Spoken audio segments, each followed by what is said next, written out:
which is completely missing, which is majority of Muslims are not living like that.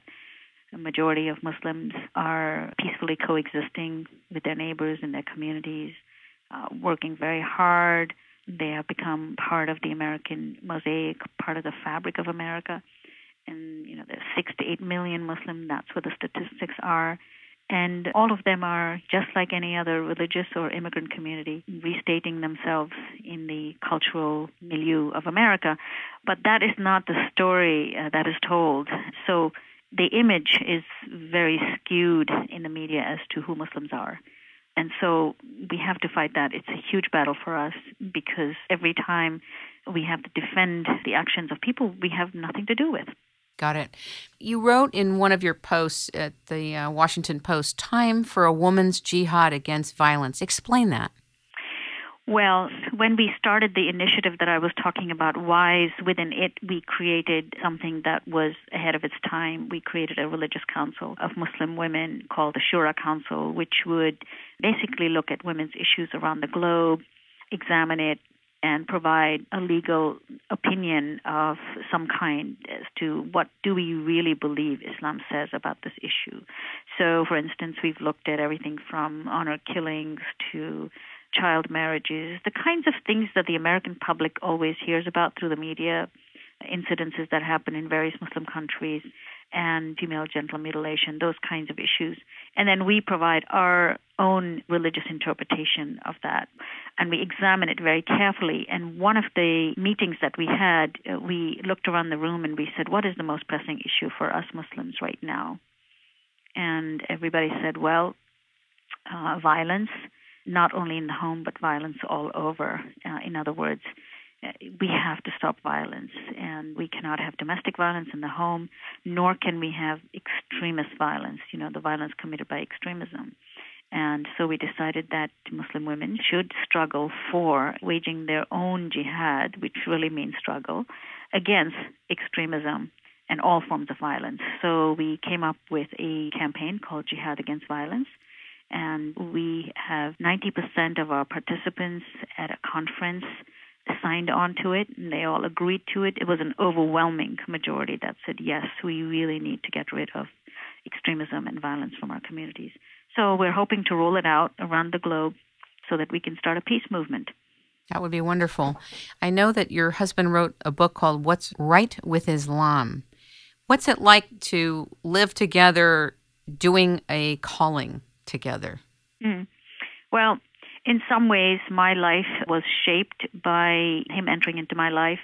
Even though I had a corporate career, I think I may have had a mandate which I probably would have never been able to realize had I not been married to him. And much of my knowledge and my motivation comes from understanding the truth about my religion, which is a very beautiful religion when you really, really understand it and when you study it. And there's so much depth to it. It's become my mission in life now to apply my religion for the common good of society. I'm so blessed that I was able to have a teacher who taught me right religion, and I'd like to impart that on anyone who needs that kind of assistance. And I know there are many young people that look up to me for guidance on these issues. This has become my life work now, and it's an absolute pleasure, even during these very difficult testing times. I must say there's not a moment of boredom. That's for sure. You stepped into the center of multifaceted conflict. I would say anybody that's bridge building, even if they do it through their tradition, they do it through their organization, etc., there's always people outside it that view work like that as an outsider. Yeah. I was wondering, do you think that it would be possible for you to be effective with the American Society of Muslim Advancement in a country that practices Islam as a majority? You're from Kashmir, right? Yes. Do you think that the American Society of Muslim Advancement would be successful in other countries outside the United States? Or do you think literally you had to go outside Islamic nations, if you will, in order to create the space, have the peace to begin this development? Yeah. Well, it's an interesting question. as I mentioned earlier, we do have large networks of young Muslim leaders around the globe. And when we bring them together and they see the work that we're doing, they're highly motivated by the approach that we have taken to explaining what Islam is. And many of them have gone back into their own countries and want to have us present with them, side by side with them. Because when you reveal the truth about something and it's very self-evident, you get attracted to that. And so many of our network, whether it's in Nigeria or Pakistan or India or Egypt, they are asking us, can we set up chapters locally? Because they want to model their work after ours. And it's interesting because the reason why we're so successful here is because we have the absolute freedom to do what we want and to think critically and to think openly. That's what I thought. Yeah, but that is something that people yearn for in Muslim countries as well. So when they see our model and they see that we're really approaching it from within, and then we are projecting those values outward, it's very appealing to Muslims because in some ways they are trapped. There are certain trappings which do not allow them to do their activism quite the same way that we do it. I felt that too, that it wouldn't be as easy. It's actually more difficult for them living in Muslim countries. Exactly. And we do not hide the fact that we are Muslim. We do not hide the fact that we use Islamic values to promote our pluralism. And that is a breath of fresh air for many of our constituents. And because we have done a fair amount of scholarly research, which grounds our work, they are taking those findings from us and applying it to their own work. Especially some of our women on the ground are so excited by the in-depth research that we give them on any number of topics. For instance, we have a young woman in Afghanistan, when she heard that we have research against domestic violence, research that supports women's rights, Islamic research, scriptural research, she decided that she was going to have a training program for the imams that she felt were largely illiterate about women's issues. And she got all the research from us and used it to turn it into booklets and translate it into Dari, and has now distributed 200,000 copies around. 200,000, that's a lot, my God. Yeah, and has actually trained local imams in Kabul, in the storefront imams, and they're happy to have this information. It's information that is written culturally sensitively for that particular audience. Sure. It's written accurately. It has all the scriptural support, and it's just so easy for her to do her work because it's the language that they understand.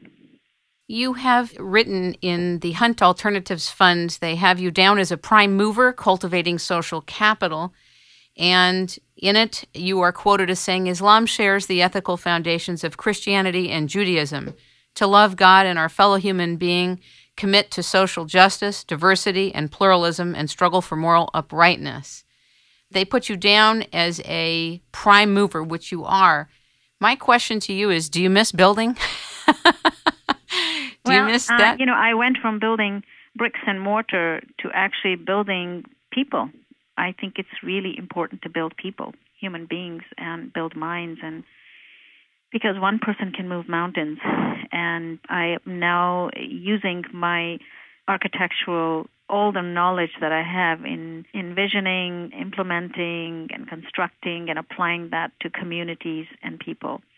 But I think ultimately my dream is going to land back into real bricks and mortar, which is the Cordoba House dream project that we have. I think I will ultimately go back to actually building something. That's extraordinary. When does that start? Well, we have a couple of things that we have to do first. First, we have to start doing a capital campaign around the project. And now that we have real support of the community board, 29-1, we have the support of the politicians, we have the support of 9/11 Families for Peaceful Tomorrows, we have support from interfaith communities, and the support is growing.